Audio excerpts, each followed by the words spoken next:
Hi, everyone. Welcome back to the Journey of You JoyCast. Today, I am doing a solo episode. My name's Felicia, if you haven't tuned in before. And today, we're going to be revisiting a topic that is near and dear to my heart because Chris had done a solo episode on this topic quite a few moons ago, and it's all about resistance. And the fact that what we resist persists, as much as we may not want to hear that.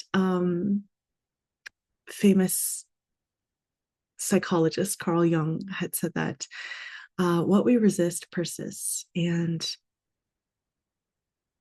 it's just true. I don't know if you've experienced it.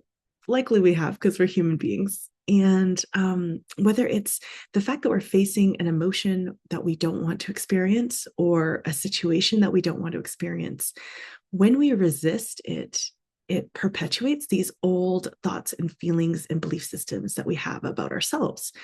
And they're oftentimes exaggerated. Either they're based on, some previous experience that we had as children that made us believe this certain type of thing.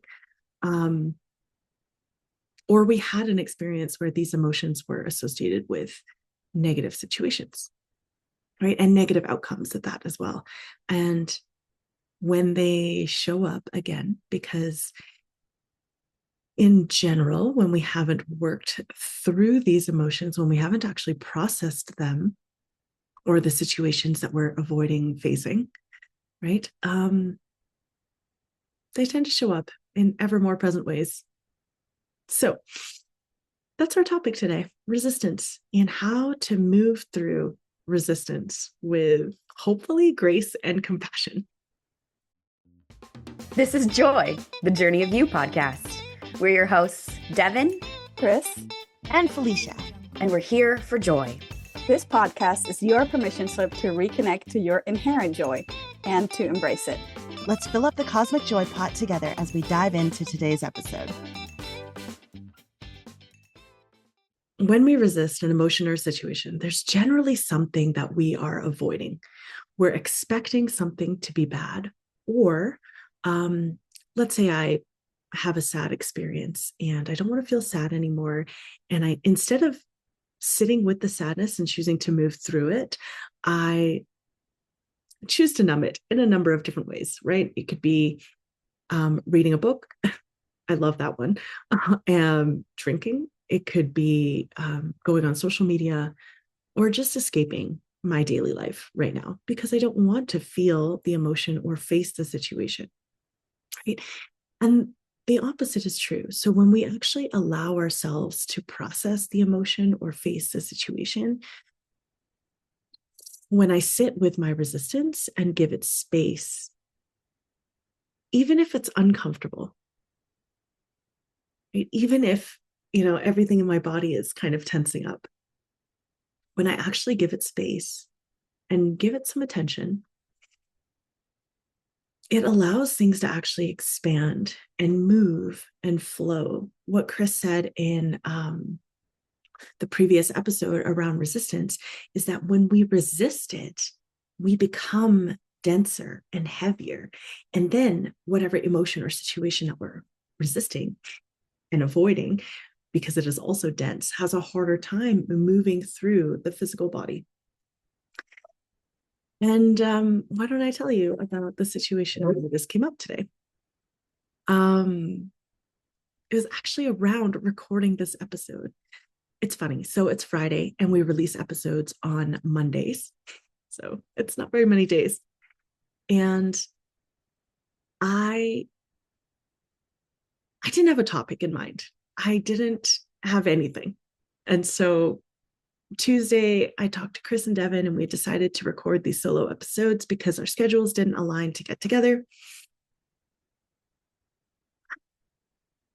And then Wednesday and Thursday, I sat on it and I sat on it and I sat on it. And I didn't even want to think about it. In fact, I even worked out this morning because I was avoiding sitting down with the actual resistance. And it was so obvious that the episode topic needed to be resistance because I was so resistant to recording this episode. And okay, I decided to give myself some grace, give myself some compassion. And I re-listened to Chris's episode on resistance and the exercise that she guided us through in the demo.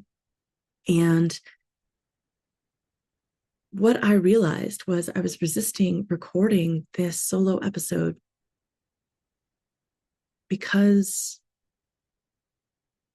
doing solo episodes is scary. It's scary to be vulnerable. It's scary to put myself out there. It's scary to not have the energy and the presence of Chris and Devin to also riff off of and have so much joy with, right? And it makes it that much easier and gives it that much more levity when I record an episode with them. And so I was scared of not saying the right thing. I was scared of failing. And I was scared of being seen. So if you notice in the beginning of the episode, when I mentioned, what we're avoiding, it perpetuates old thoughts and patterns and belief systems that might be running in the background.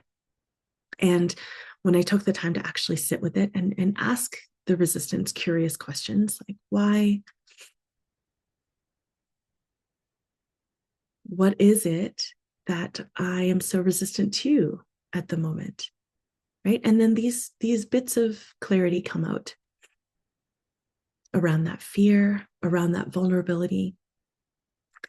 And for me, they're not new, right? I've become aware of them over the last, I don't know how many years, over 10 years now.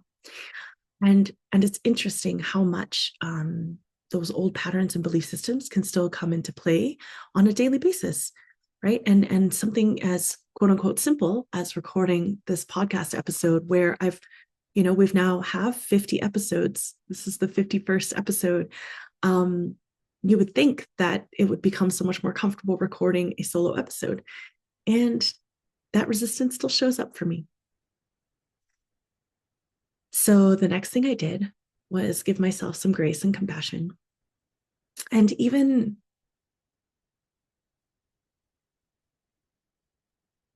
give myself some love to that young version of Felicia who was so scared to put herself out there, that might have failed in the past and felt judged or felt like a failure.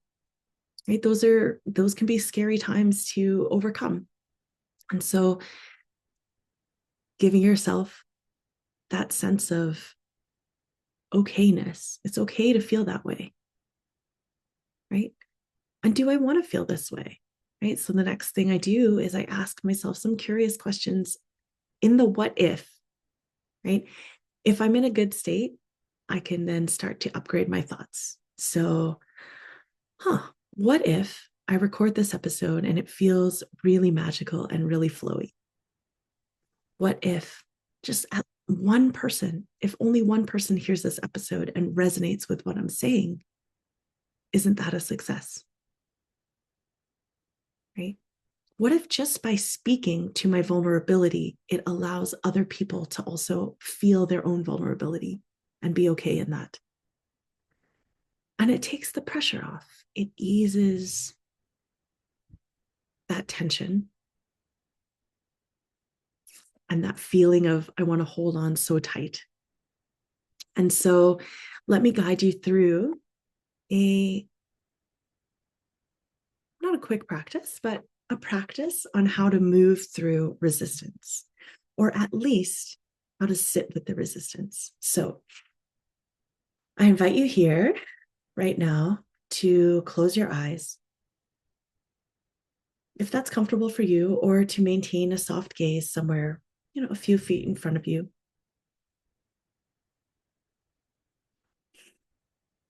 And think of a situation or an emotion that you've been avoiding. Maybe it's even, a discussion with a friend or a conflict. It can be anything big or small.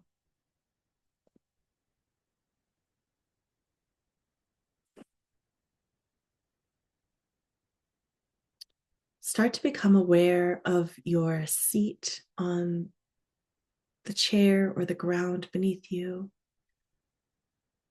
or whatever surface is underneath you. Feel that support.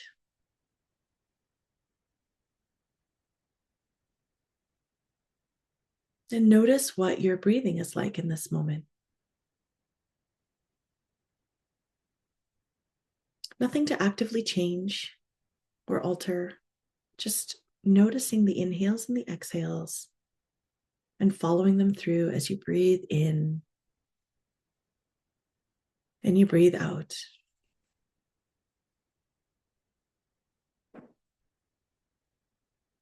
And now call to mind this situation or this emotion that you're feeling or that you're avoiding feeling.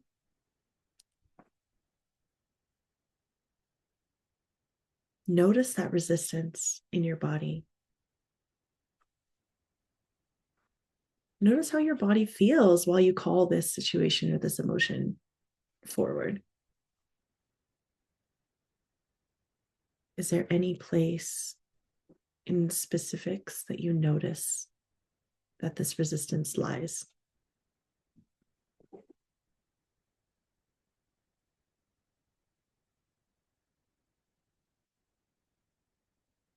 Again, nothing to shift or change, just sitting with that feeling, that sensation. And not even the emotion or the situation itself, just the resistance. Does it have a color or a density, a shape? Everybody will experience it a little bit differently. So it could have a texture or just a sensation.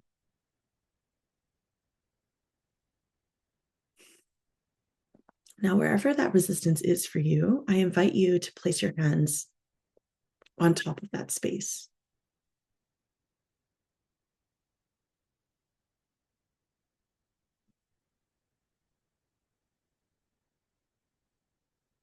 And then, if you're willing,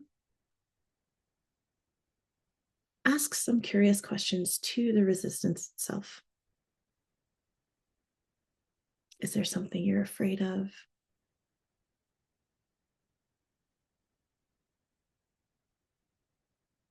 Could be as simple as, what are you avoiding right now?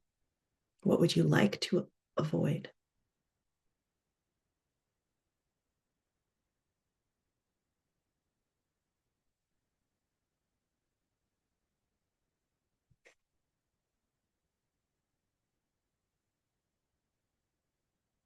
If you're ready for it, you can ask, resistance, what do you need right now?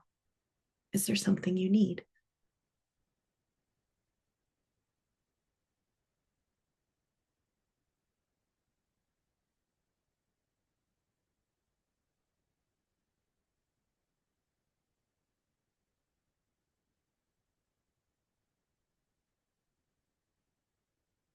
Perhaps this is enough for right now for you.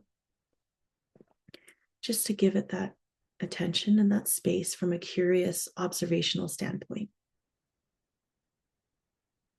And if you're ready, if you want to take a further step, right, I invite you to maybe ask some positive questions about the situation or the emotion that you're experiencing. What if the outcome was far better than my logical mind could have imagined? What if just by sitting with this emotion, it allows me to move through it?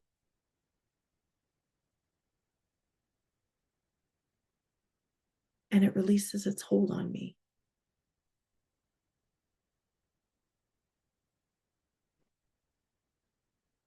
What if the resistance feels more manageable, less dense?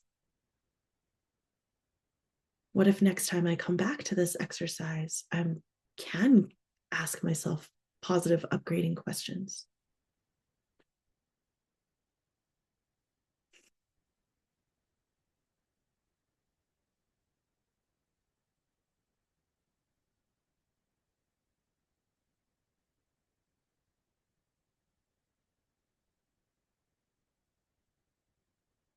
And because we are human beings, we get to choose. What would you love to have happen right now?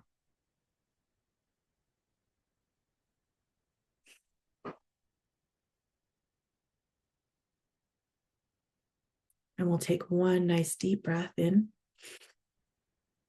And you can sigh it out if you like. And just for fun, do it one more time. Release your hands from wherever they lay on top of your body. You can gently blink your eyes open, coming back into your space, into the room.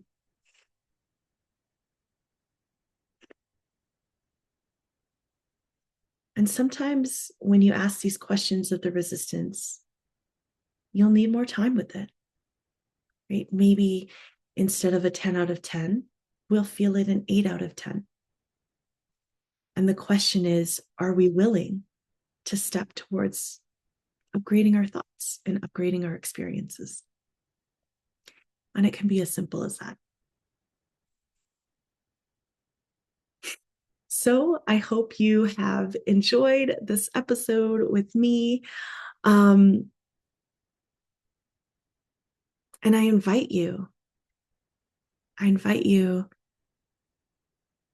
if you're willing, when resistance comes up next, instead of reaching for our first method for avoidance, right?